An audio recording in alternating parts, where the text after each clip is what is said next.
Hello friends, இன்னைக்கு நம்ம என்ன பார்க்க போறோம்னா, சூப்பரான ஒரு லஞ்ச் மெனு ரெசிபி பார்க்கலாங்க. ரொம்ப ஹெல்த்தியா, ரொம்ப ஈஸியா, டக்குன்னு செஞ்சு முடிக்கலாம். அவ்வளோ ஈஸியான ரெசிபி. ரொம்ப ஹெல்த்தியானதும் கூட. இது போல குழந்தைங்களுக்கு லஞ்ச் செஞ்சு கொடுத்தீங்கன்னா, மிச்சமே வைக்காம சாப்பிடுவாங்க. நீங்க லஞ்ச் பாக்ஸ் கூட ரெடி பண்ணி கொடுக்கலாம். அவ்வளவு சூப்பரான ரெசிபி. இப்போ வாங்க இந்த ரெசிபி எப்படி செய்யறதுன்னு பார்க்கலாம். அதுக்கு முன்னாடி நம்ம சேனலை சப்ஸ்கிரைப் பண்ணாம பார்க்குறீங்க அப்படின்னா, மறந்துடாம சப்ஸ்கிரைப் பண்ணிக்கோங்க. அப்படியே பக்கத்தில் இருக்கிற பெல் ஐக்கானையும் கிளிக் பண்ணிக்கோங்க. அப்போ தான் நான் போடுற வீடியோ உடனுக்குடனே உங்களுக்கு நோட்டிஃபிகேஷனாக வந்து சேரும். இப்போ வாங்க வீடியோக்குள்ளே போகலாம். ஃபஸ்ட்டு நம்ம சாம்பார் ரெடி பண்ணிக்கலாம். சாம்பார் ரெடி பண்ணுறதுக்கு ஒரு குக்கரில் 150 கிராம் துவரம்பருப்பு எடுத்திருக்கேன். அது கூட 2 டேபிள் ஸ்பூன் பாசிப்பருப்பு எடுத்திருக்கேன். இந்த பருப்பை 3லேருந்து 4 தடவை நல்லா கழுவி எடுத்துகிட்டு வந்துடலாம். நான் கழுவி எடுத்துகிட்டு வந்துட்டேன். இப்போ இது கூட வந்து 3 பெரிய சைஸ் தக்காளி பழம் நல்லா பழமாக எடுத்துக்கோங்க. 2 வெங்காயம் மீடியம் சைஸில் க்யூபாக கட் பண்ணி வச்சுருக்கேன். 12 பூண்டு, 3 பச்சை மிளகாய் எடுத்து வச்சுருக்கேன். காயின்னு பார்த்தீங்கன்னா 2 கேரட், 2 முள்ளங்கி எடுத்து ரவுண்ட் ஷேப்பில் கட் பண்ணி வச்சுருக்கேன். நீங்கள் எந்த வெஜிடபிள் வேணாலும் எடுத்துக்கலாம், உங்களுடைய விருப்பம்தான். கேரட்டு முள்ளங்கி சேர்த்து செய்யும்போது டேஸ்ட் ரொம்ப நல்லாயிருக்கும், டிஃப்ரெண்ட்டாகவும் இருக்கும். இப்போ இது எல்லாத்தையுமே நம்ம பருப்பு கூட சேர்த்துக்கலாம்.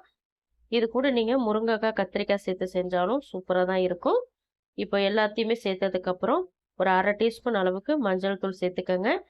1/2 டீஸ்பூன் சாம்பார் தூள் சேர்த்துக்கோங்க. ரொம்ப அதிகமாக சேர்த்துடக்கூடாது, மசாலாலாம் கம்மியாக தான் சேர்க்கணும். 1 டீஸ்பூன் தனி மிளகாய் தூள், 2 டீஸ்பூன் மல்லித்தூள், 1/4 டீஸ்பூன் பெருங்காயத்தூள் சேர்த்துக்கிறேன். 1/4 டீஸ்பூன் சீரகம் சேர்த்துக்கிறேன்.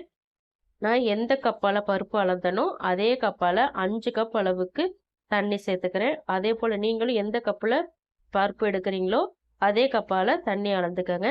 5 கப் அளவுக்கு தண்ணி எடுத்தால் கரெக்டாக இருக்கும். இது கூட புளி சேர்த்துக்கிறேன். ஒரு 2 டேபிள் ஸ்பூன் தண்ணியாக கரைச்ச புளி சேர்த்துக்கிறேன். இது சாம்பாருக்கு தேவையான அளவு உப்பு சேர்த்துக்கிறேன். சேர்த்துட்டு இது எல்லாத்தையுமே நல்லா கலந்து விட்டுக்கலாம். இந்த சாம்பார் பார்த்தீங்கன்னா நான் திக்காக ரெடி பண்ணுறேன். உங்களுக்கு தண்ணியாக வேணும் அப்படின்னா நீங்கள் இன்னும் 2 கப் அளவுக்கு தண்ணி எக்ஸ்ட்ரா சேர்த்துக்கலாம். இப்போது இதை ஒரு மூடி போட்டு ஹை ஃப்ளேமில் 3லேருந்து 4 விசில் வரைக்கும் வச்சு எடுத்துக்கோங்க, கரெக்டாக இருக்கும். பருப்பு வந்து ரொம்ப குழஞ்சிடக்கூடாது. இப்போ பார்த்தீங்கன்னா 3 விசில் வரைக்கும் நான் வச்சுருக்கேன் ஹை ஃப்ளேமில். இப்போ ஓப்பன் பண்ணி பார்க்கலாம். நான் சொன்ன மாதிரி பருப்பு ரொம்ப குழஞ்சிடக்கூடாது. பூ மாதிரி நல்லா மலர்ந்து வெந்து வரணும். அதே போல் நல்லா மசிய வெந்துடக்கூடாது, கொழ கொழன்னு ஆகிடக்கூடாது. இப்போ பாருங்கள், நான் மிக்ஸ் பண்ணி காட்டுறேன் பாருங்கள். இந்த கன்சிஸ்டன்சிக்கு குக் ஆகிருக்கணும். பொறுமையாக மிக்ஸ் பண்ணி விடுங்க. வேகமாக மிக்ஸ் பண்ணினீங்க அப்படின்னா காய்கறியெல்லாம் உடஞ்சி அதோட மசிஞ்சு போயிடும். அதனால பொறுமையாக மிக்ஸ் பண்ணிக்கோங்க. சாம்பார் வந்து ரொம்ப திக்காக இருக்குன்னு நினச்சிங்க அப்படின்னா நீங்கள் இந்த ஸ்டேஜில் கூட தண்ணி எக்ஸ்ட்ரா ஆட் பண்ணிக்கலாம். இப்போது இந்த சாம்பாரை வந்து வேறொரு பாத்திரத்துக்கு நான் மாற்றி வச்சுக்கிறேன். இப்போ பார்த்தீங்கன்னா நான் வேறொரு பாத்திரத்துக்கு மாற்றி கொஞ்சமாக தண்ணி சேர்த்துருக்கேன். ஏன்னா ரொம்ப சாம்பார் திக்காக இருக்கிறதுனால கொஞ்சமாக தண்ணி சேர்த்துருக்கேன். இதை கலந்து விட்டுக்கலாம். பாருங்கள், இந்த கன்சிஸ்டன்சிக்கு இருக்குது. இந்த சாம்பார் வந்து ரைஸுக்கு மட்டும் இல்லை, இட்லி தோசைக்கு சூப்பராக இருக்கும். அதே போல் சப்பாத்தி, பூரி இது எல்லாத்துக்குமே ரொம்ப சூப்பராக இருக்கும். கண்டிப்பாக ட்ரை பண்ணி பாருங்கள். எல்லா வகையான டிஃபன் ரெசிபிக்குமே வச்சு சாப்பிட்லாம். இப்போ சாம்பாரை தாளிச்சிக்கலாம். இங்கே பேன் ஹீட் பண்ணி வச்சுருக்கேன். இதில் 2 டேபிள் ஸ்பூன் அளவுக்கு எண்ணெய் சேர்த்துக்கலாம். எண்ணெய் சேர்த்துட்டு 1லேருந்து 1/2 டீஸ்பூன் அளவுக்கு கடுகு சேர்த்துக்கோங்க. கடுகு சேர்த்துட்டு கடுகு நல்லா பொரிஞ்சதுக்கப்புறம் 1 டீஸ்பூன் சீரகம் சேர்த்துக்கோங்க. 3-4 காஞ்ச மிளகாயை கிள்ளி இதில் சேர்த்துக்கோங்க. காஞ்ச மிளகாயை கருக விட்டுறாதீங்க. 1/4 டீஸ்பூன் அளவுக்கு பெருங்காயத்தூள் சேர்த்துக்கோங்க. நல்ல 1லேருந்து 2 கொத்து அளவுக்கு ஃப்ரெஷ்ஷாக கருவேப்பிலை சேர்த்துக்கோங்க. சேர்த்துட்டு இதை எல்லாத்தையுமே நல்லா கலந்து விட்டுக்கோங்க. அவ்வளோதான், தாளிப்பும் ரெடி ஆகிடுச்சு. இதில் வெங்காயம்லாம் சேர்த்து வதக்க தேவையில்லை. இந்த தாளிப்பை வந்து இப்போ நம்ம சாம்பார் கூட சேர்த்துக்கலாம்.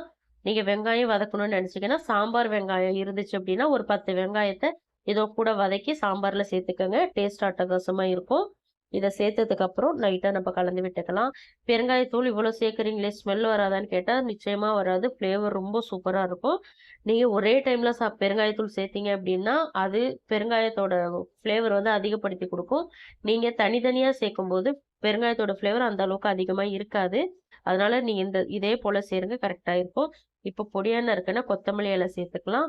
சேர்த்து மிக்ஸ் பண்ணி இறக்குனீங்க அப்படின்னா சூப்பரான டேஸ்ட்டில் சாம்பார் தயாராகிடும். நிச்சயமாக ட்ரை பண்ணி பாருங்கள். எல்லா வகையான டிஃபனுக்குமே அட்டகாசமா இருக்கும்.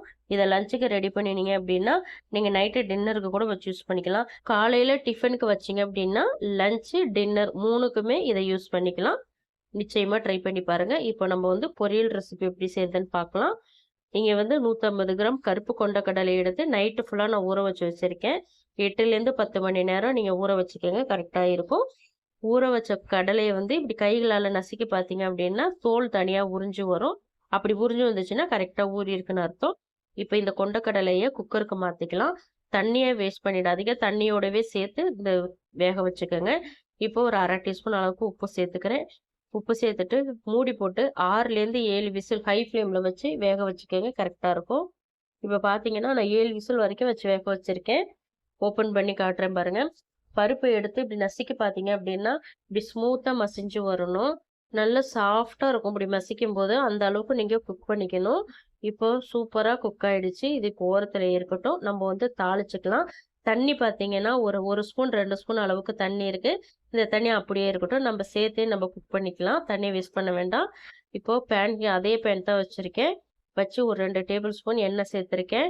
1 டீஸ்பூன் கடுகு சேர்த்துக்கங்க. கடுகு நல்லா பொரிஞ்சதுக்கப்புறம், ஒரு 2 டீஸ்பூன் அளவுக்கு உளுத்தம்பருப்பு சேர்த்துக்கங்க. உளுத்தம்பருப்பு நல்லா செவந்து வந்ததுக்கப்புறம், 1 டீஸ்பூன் அளவுக்கு சீரகம் சேர்த்துக்கங்க. சீரகம் நல்லா பொரிஞ்சதும் 2லேருந்து 3 வெங்காயத்த கட் பண்ணி வச்சிருக்கேன். அதையும் சேர்த்துக்கலாம். பொரியலுன்றதுனால வெங்காயம் அதிகமா சேர்த்தீங்க அப்படின்னா, டேஸ்ட் ரொம்ப நல்லாருக்கும். இப்போ 2 கொத்த அளவுக்கு கருவேப்பிலை சேர்த்துட்டு, இத ஒரு 10, 20 செகண்ட் வதக்குனீங்கன்னா போதும். ரொம்ப அதிகமா வதக்க தேவையில்ல. இப்போ வெங்காயம் இந்த அளவுக்கு வதங்குனதுக்கு அப்புறம், வெஜிடபிள்ஸ் ஆட் பண்ணிக்கலாம். நான் ஃபர்ஸ்ட்டு முட்டைகோஸ் சேர்த்துக்கிறேன். என்னோட கைகளால நல்லா 2 கை நெறைய முட்டைகோஸ் நல்லா தின்னா கட் பண்ணி வச்சிருக்கேன். அத சேர்த்துக்கலாம். சேர்த்துட்டு கொஞ்சமா உப்பு சேர்த்துக்கலாம். இந்த முட்டைக்கோஸுக்கு தகுந்த மாதிரி மட்டும் உப்பு சேர்த்துக்கங்க. ஒரு 1/2 டீஸ்பூன்லேருந்து 1 டீஸ்பூன் அளவுக்கு உப்பு சேர்த்துக்கங்க. பொரியல்ன்றதுனால ரொம்ப அதிகமா உப்பு சேர்த்துறக்கூடாது. கொஞ்சம் கொஞ்சமா செக் பண்ணி பார்த்துட்டு அதுக்கப்புறம் சேர்த்துக்கங்க.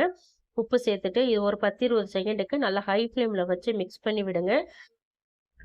இப்ப பார்த்தீங்கன்னா, முட்டைக்கோஸ நான் நல்லா கலந்து விட்டுட்டேன். இந்த அளவுக்கு கலந்து விட்டுக்கங்க. இப்ப இத ஒரு மூடி போட்டு 1லேருந்து 2 நிமிஷத்துக்கு குக் பண்ணுங்க. ரொம்ப அதிக நேரம் எடுக்காது முட்டைக்கோஸ் வேகறதுக்கு. 1 நிமிஷத்துலேருந்து 2 நிமிஷம் வரைக்கும் இது நல்லா மீடியம் ஃப்ளேம்ல வச்சு குக் பண்ணிக்கங்க. ஒரு மிக்ஸி ஜார்ல 1/2 மூடி தேங்காய் துருவல் நான் சேர்த்துருக்கேன். நல்ல மீடியம் சைஸ் தேங்காய் தான். 1/2 மூடி எடுத்திருக்கேன். உங்களுக்கு தேங்காய் துருவல் அதிகமா சேர்த்தாலும் நல்லா தான் இருக்கும் பொரியலுக்கு. உங்களுக்கு எந்த அளவுக்கு தேவையோ அந்த அளவுக்கு சேர்த்துக்கங்க. காரத்துக்கு 3 காஞ்ச மிளகாய் சேர்த்துருக்கேன்.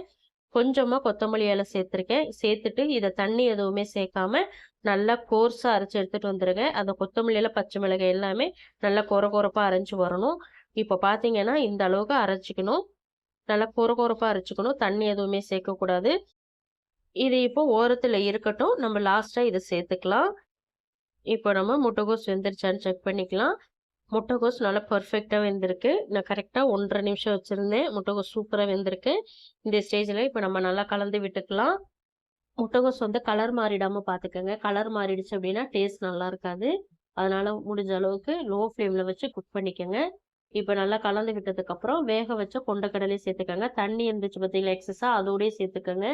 ஒரு 2 கேரட் வந்து குருவி வச்சிருக்கேன். அதையும் இதுல நான் சேர்த்துக்கிறேன். சேர்த்துட்டு நல்லா ஹை ஃப்ளேம்ல வச்சுட்டு கலந்து விட்டுக்கங்க.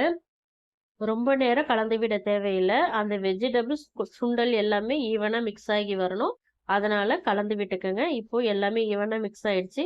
இந்த ஸ்டேஜ்ல அரைச்சு வச்சிருக்கிற தேங்காய், கொத்தமல்லிய நம்ம இதுல சேர்த்துக்கலாம். இது எல்லாத்தையும் சேர்த்துட்டு உப்பு இருக்குதான்னு ஒரு தடவை செக் பண்ணிக்கங்க. உப்பு பத்தல அப்படின்னா நீங்க இந்த ஸ்டேஜ்ல உப்பு சேர்த்துட்டு இத மறுபடியும் நல்லா கலந்து விட்டுக்கங்க. இது வந்து 2 நிமிஷத்துக்கு நல்லா ஹை ஃப்ளேம்ல வச்சுட்டு கலந்து விட்டுக்கணும். இப்ப வந்து ஒரு 1/4 டீஸ்பூன் அளவுக்கு மஞ்சள் தூள் சேர்த்துக்கிறேன். நான் மஞ்சள் தூள் வந்து தேங்காய் சேர்க்கும்போதே சேர்க்கணும். நான் மறந்துட்டேன். நீங்க வந்து தேங்காய் சேர்க்கும்போதே ஒரு 1/4 டீஸ்பூன் அளவுக்கு மஞ்சள் தூள் சேர்த்துக்கங்க. சேர்த்துட்டு ஒரு 2 நிமிஷத்துக்கு நல்லா ஹை ஃப்ளேம்ல வச்சுட்டு கலந்து விட்டுக்கங்க. நம்ம கொண்டைக்கடலை எக்ஸஸா தண்ணி சேர்த்துருந்தோம் பார்த்தீங்களா, அது எல்லாமே ட்ரை ஆகணும். அதனால ஒரு 2 நிமிஷத்துக்கு ஹை ஃப்ளேம்ல வச்சுட்டு மிக்ஸ் பண்ணினீங்க அப்படின்னா, தண்ணியெல்லாம் நல்லா ட்ரை ஆகி வெஜிடபிள் வந்து நல்லா உதிரி உதிரியா நமக்கு குக் ஆகி வரும். இப்ப பார்த்தீங்கன்னா 2 நிமிஷத்துக்கு நல்லாவே கலந்தாச்சு. சூப்பரான டேஸ்ட்ல நம்ம பொரியலும் ரெடி ஆயிடுச்சு. நல்லா சுட சுட சாதத்துல இந்த சாம்பார், இந்த பொரியல் வச்சு சாப்பிட்டீங்க அப்படின்னா வேற லெவல்ல இருக்கும். இந்த முட்டைகோஸ் கொண்டைக்கடலை பொரியல வந்து சூடான சாதத்துல பெசஞ்சு சாப்பிடும்போது சூப்பரா இருக்குங்க. அது கூட சைட் டிஷ் வந்து அப்பளம் வச்சு சாப்பிட்டீங்கன்னா அமிர்தமா இருக்கும். ட்ரை பண்ணி பாருங்க. இந்த லஞ்ச் ரெசிபி வந்து வீட்டில் என்னோட ஸ்டைலில் நான் வீட்டில் எப்படி செய்வேனோ அதே போல் செஞ்சு காட்டியிருக்கேன். நிச்சயமாக மறக்காமல் உங்கள் வீட்டில் நீங்கள் ட்ரை பண்ணி பாருங்கள். ட்ரை பண்ணி பார்த்துட்டு உங்கள் ஃபீட்பேக்கை எனக்கு கமெண்ட்டில் சொல்லுங்கள். இந்த ரெசிபி நிச்சயமாக உங்களுக்கு பிடிச்சிருக்கும்னு நம்புகிறேன். பிடிச்சிருந்தா லைக் பண்ணுங்கள். உங்கள் ஃப்ரெண்ட்ஸ் அண்ட் ஃபேமிலி மெம்பர்ஸ் எல்லாருக்குமே மறக்காமல் ஷேர் பண்ணி விடுங்க. இது போல் நிறைய டேஸ்டான ரெசிபிகளை தெரிஞ்சுக்க அனிதா டேஸ்ட் கார்னர் தமிழ் சேனலை சப்ஸ்கிரைப் பண்ண மறக்காதீங்க. தேங்க்ஸ் ஃபார் வாட்சிங் ஃப்ரெண்ட்ஸ். நாளைக்கு இன்னொரு வீடியோவில் சந்திக்கலாம். பாய்.